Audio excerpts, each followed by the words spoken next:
দর্শক, অর্থ বাণিজ্যের পাশাপাশি আজ আমরা আলোচনা করব সীমান্ত এলাকায় মোবাইলের টাওয়ার স্থাপন নিয়ে। আমাদের সঙ্গে ভার্চুয়ালি যুক্ত আছেন মোবাইল অপারেটর রবির chief corporate and regulatory affairs officer Shahed Alam. Shahed Alam, আপনাকে স্বাগত এই সময়ের বাণিজ্যে।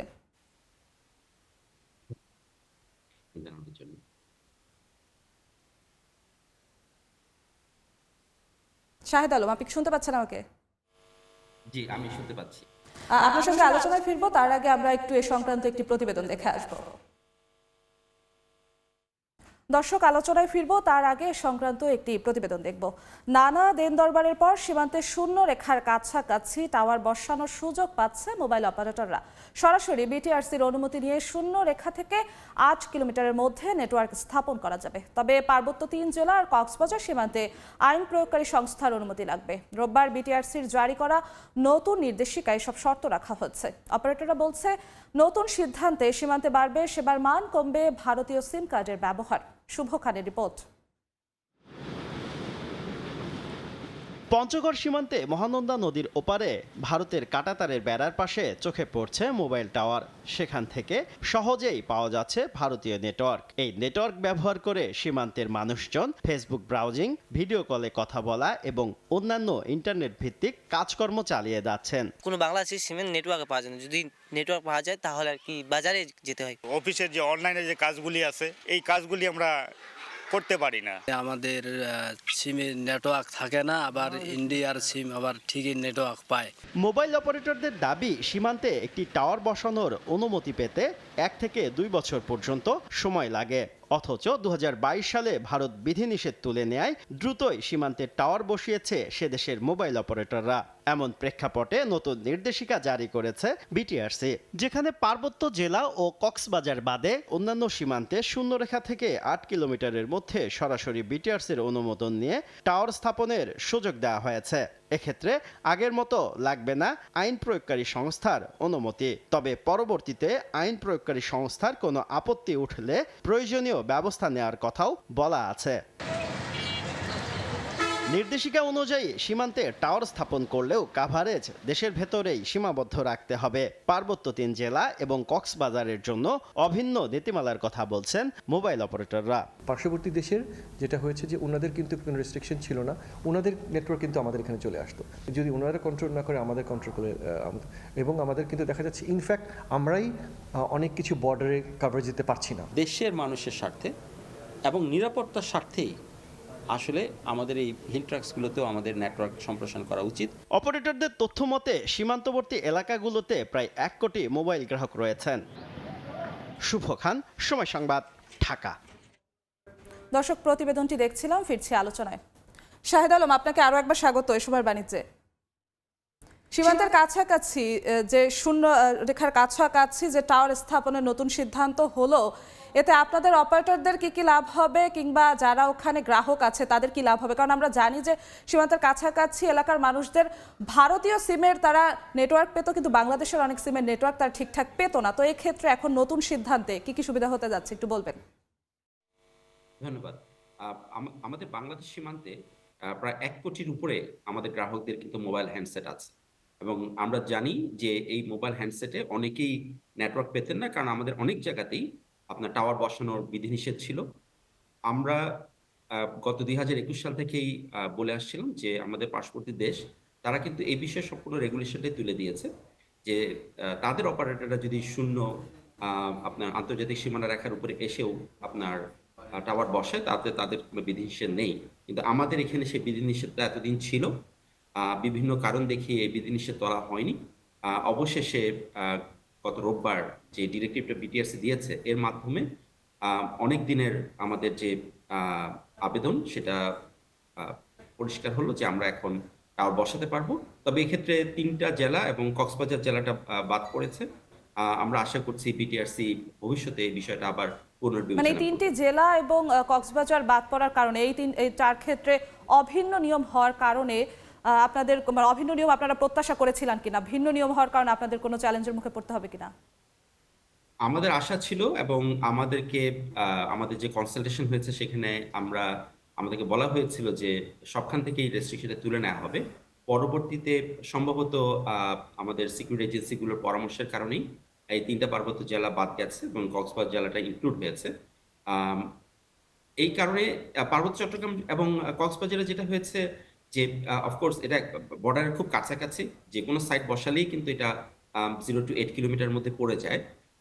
সেই কারণে সম্ভবত এখানে রেস্ট্রিকশনটা এখনো বহাল আছে, বাট আমরা আশা করছি ভবিষ্যতে সেখান থেকে রেস্ট্রিকশনটা উঠে যাবে। কারণ আমরা যেটা দেখেছি পার্বত্য চট্টগ্রামেও অথবা কক্সবাজারে আমাদের জনগোষ্ঠীকে সাপোর্ট দেওয়ার জন্য আমাদের যে পরিমাণ টাওয়ার দরকার সে পরিমাণ টাওয়ার নেই, এবং যার কারণে অনেক ক্ষেত্রেই আপনার যোগাযোগ বিঘ্নিত হয়।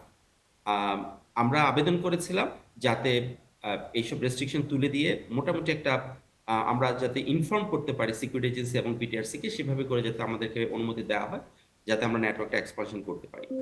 বাট অফকোর্স সেটার জন্য হয়তো আমাদের কিছুদিন আর আরো wait শাহেদ করতে আলম, হবে। আরো একটি বিষয়, যে এই 3টি পার্বত্য অঞ্চল এবং কক্সবাজার, এই 4টি জায়গায় তো পর্যটন খাতের জন্য বেশি গুরুত্বপূর্ণ, পর্যটকরা এখানে যায়, এখানে নেটওয়ার্কটা বোধহয় সবার আগে এবং বেশি দরকার। তো সেক্ষেত্রে আপনাদের কিছুটা অসুবিধা হয়ে গেল কিনা একটু বলবেন? জি, আমরা যখন বিভিন্ন সিকিউরিটি এজেন্সির সাথে কথা বলেছি তখন তারাও কিন্তু রিকমেন্ডেশন ছিল যে এই 3 পার্বত্য এলাকায় আপনার নেটওয়ার্ক বাড়ানো দরকার, এবং সেখানে আমাদের জনগোষ্ঠীর নিরাপত্তার জন্যই কিন্তু এই নেটওয়ার্কটার বিস্তৃতি প্রয়োজন ছিল। অফকোর্স আপনি যেটা বলেছেন ট্যুরিজমের জন্য তো অবশ্যই, বিশেষ করে আমাদের কক্সবাজার সদরে এবং অন্যান্য জায়গায় আমাদের বর্তমান নেটওয়ার্ক আছে, বাট যে জায়গাটা সমস্যা সেটা হচ্ছে মোস্টলি উখিয়া, রামু এবং বর্ডার অঞ্চল পার্বত্য চট্টগ্রাম থেকে লাগোয়া আমাদের মায়ানমার সীমান্তে নাফ নদীর পারে যেসব সীমান্তগুলো আছে সেখানে কিছুটা সমস্যা আছে।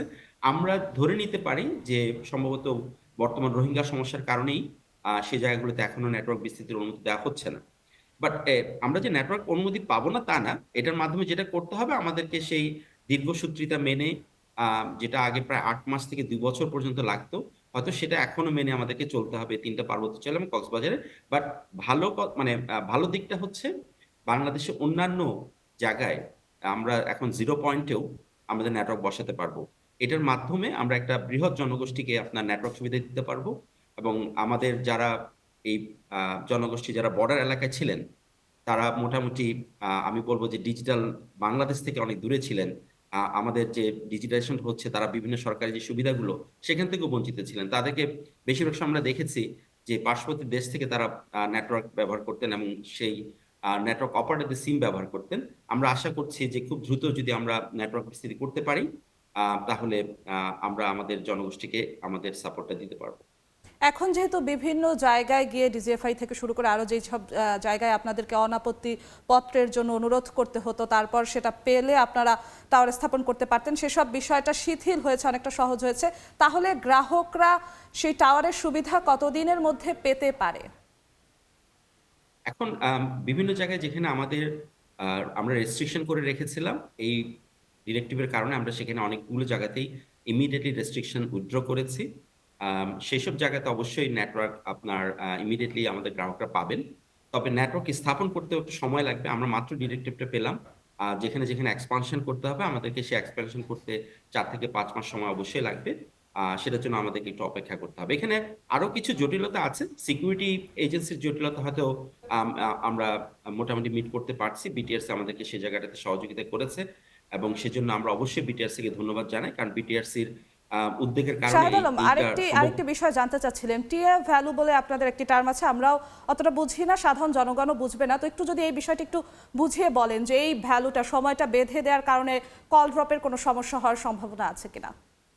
জি, টাইম অ্যাডভান্সিং ভ্যালু যেটা আমরা টিএ ভ্যালু বলি, সেটা হচ্ছে বর্ডার সাইটগুলোতে এমনভাবে কনফিগার করা হয় যাতে সিগন্যালটা আপনার বর্ডারের ওই পাশে না চলে যায়।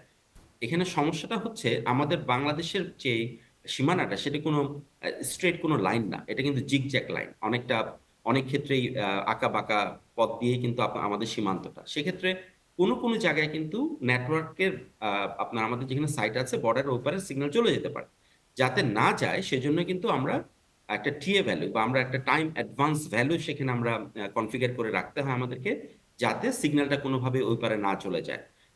তারপরেও যে যাবে না এটা কোনো গ্যারান্টি দেওয়া যায় না, কারণ হচ্ছে যে সিগন্যালটা আসলে যেটা বলেছি বাংলাদেশ সীমানা যেহেতু কোনো স্ট্রেট লাইন না, সুতরাং সিগন্যালটা ওই পারে কিছুটা যেতেই পারে। বাট আমরা যেহেতু এটা স্ট্রিক্ট একটা রেগুলেশনস এর মধ্যে থাকতাম, সেখানের কারণে আমাদেরকে দেখা যেত যেহেতু সিগন্যালটা আপনি বৃত্তাকার যদি ধরেন তাহলে কিন্তু সীমান্তের ওই পারে যেমন আপনি রেস্ট্রিক্ট করছেন, সীমান্তের এই পারেও কিন্তু আপনার রেস্ট্রিক্ট হয়ে যাচ্ছে। এইখান থেকে আমরা কিছুটা রিল্যাক্সেশন পাবো আমরা আশা করছি। আমরা আশা করছি যে এই বিষয়ে বিটিআরসিও কিছু ক্লারিফিকেশন আমাদেরকে দিবেন। এই ক্ষেত্রে আরো একটা বড় বাধা আমাদের মধ্যে তারপরে রয়ে যাচ্ছে, সেটা হচ্ছে বন বিভাগ। যেহেতু সীমান্ত অঞ্চলের অনেকগুলো জায়গাতে বন বিভাগের জায়গা আছে, আমাদের যদিও সিকিউরিটি এজেন্সির পারমিশন পাচ্ছি, বিটিআরসির পারমিশন পাচ্ছি, কিন্তু বন বিভাগ থেকে পারমিশন পেতে আমাদেরকে বেশ জটিলতার মধ্যে পড়তে হয়। আমরা আশা করছি সেসব জায়গাতেও আমরা সেই বাধাটা কাটিয়ে উঠতে পারবো জি। অদূর ভবিষ্যতে। জি, আপনাকে অসংখ্য ধন্যবাদ আমাদের সঙ্গে যুক্ত হওয়ার জন্য। দর্শক, সীমান্ত এলাকায় টাওয়ার স্থাপন নিয়ে আমরা আলোচনা করেছিলাম। আমাদের সঙ্গে ভার্চুয়ালি যুক্ত হয়েছিলেন রবির chief corporate and regulatory affairs officer Shahed Alam.